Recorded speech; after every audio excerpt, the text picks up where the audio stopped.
Hi everyone, कसे आहात सगळे? आज मी तुमच्यासोबत पावभाजीची रेसिपी शेअर करत आहे. तर त्याच्यासाठी मी तर कॉलीफ्लॉवर म्हणजेच फ्लॉवर स्वच्छ धुवून चिरून घेतलेला आहे आणि 1 वाटी मटर आणि इथं 3 मीडियम साईजचे बटाटे घेतलेले आहेत.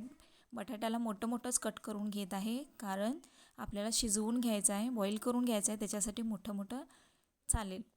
आणि पावभाजी इतकी छान सुंदर होते घरच्या घरी.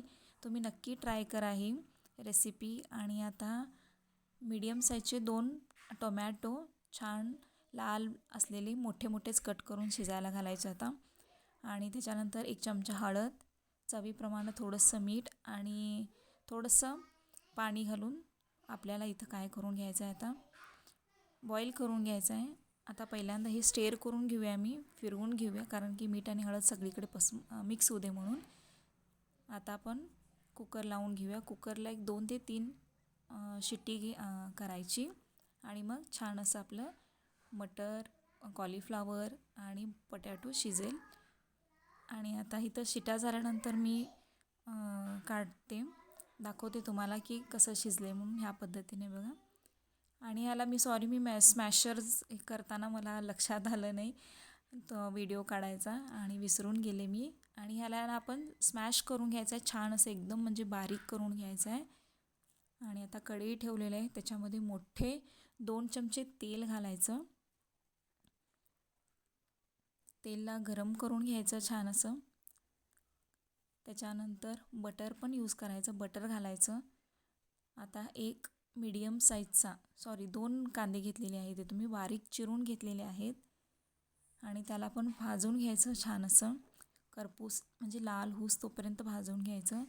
त्याच्यानंतर हे जिंजर गार्लिक पेस्ट, अद्रक लसूणची पेस्ट आहे, त्याला पण छान असं भाजून घ्यायचं. त्याच्यानंतर 1 चमचा हळद, त्याला पण आता काय करून घ्या, मी स्टेअर करून घेऊया, फिरवून घेऊया, छान असं भाजून घ्यायचं. हा आहे गरम मसाला, 1 चमचा गरम मसाला घालायचा. हा आहे जिरा पावडर, 1 चमचा जिरा पावडर आणि 1 चमचा धने पावडर.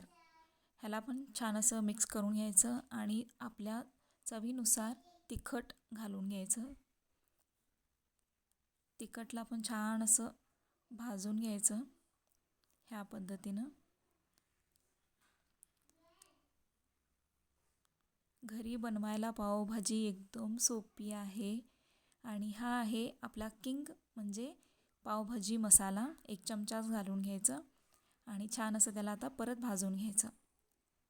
बघा, ही आहे प्युरी, मग अशी दाखवली, मी विसरून गेले होते ते स्मॅश करायचं दाखवायचं. ह्या पद्धतीने छान असं स्मॅश करून घ्यायचं आणि बॉईल करून घ्यायचं, छान असं बॉईल करून घ्यायचं. आणि चवीप्रमाणे आता मीठ घालायचं. आम्ही ऑलरेडी मीठ घातलं होतं आणि चेक करून घालायचं. आणि परत एकदा ना मिक्स झालं आहे ना, त्याच्यामध्ये परत एकदा पावभाजीचा मसाला घालायचा आणि छान असं बॉईल करून घ्यायचं. आणि हे आहे घरचं तूप, 1 चमचा मी तूप घालत आहे. छान असं मस्तच बटर आणि तूप असेल तर पावभाजी एकदम छानच लागते, टेस्टी. आता वरून छान अशी हिरवीगार कोथिंबीर घालायची, फ्रेश कोथिंबीर घालायचं. आणि असं बघा, तुम्ही बघू शकताय. आणि तुम्हाला जर क्वांटिटी अजून घट्ट पाहिजे तर तुम्ही घट्ट पण जास्त उशीर ठेवून घेऊन तुम्ही करून घेऊ शकताय. थंड झाल्यावर तर ऑलरेडी होतेच ते घट्ट. आता मी पाव मी भाजून घेत आहे, तूप लावून, घरचं तूपच लावून मी भाजत आहे, बटर वगैरे वापरत नाही. तर छान असं दोन्ही बाजूला खरपूस भाजून घ्यायचं तूप लावून. मस्त असं ब्रेकफास्ट एकदमच मस्त पावभाजीचा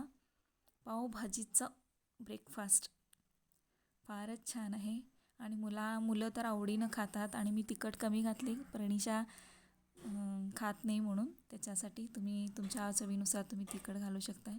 हे तुम्ही बघू शकताय किती छानच सुंदर. आणि असं त्याच्यासोबत ना शेव घ्यायचं, मस्त असा कांदा, बारीक चिरलेला कांदा आणि टोमॅटो पण घालू शकताय. आणि हे आहे लिंबू आणि आहे हिरवीगार कोथिंबीर. कसं वाटलं पावभाजी? तुम्ही नक्की ट्राय करून सांगा. आणि माझं चॅनेल आवडलं असेल तर माझ्या चॅनलला नक्कीच लाईक करा, शेअर करा आणि सबस्क्राईब करा. पुन्हा भेटू नवीन व्हिडिओमध्ये. Bye bye.